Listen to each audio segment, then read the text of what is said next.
হাই friends আপোনালোকে চাগে নিশ্চয় ভাল মোৰো ভাল আমি এতিয়া বিয়া যাব ওলাইছো মোৰ বাজনী সুমন বা আপোনালোকে মেহেন্দি ৰচমটো দেখিছিলে নহয় ভিডিঅটো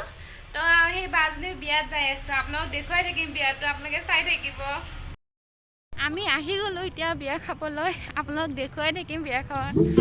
চাই থাকিব ভিডিঅটো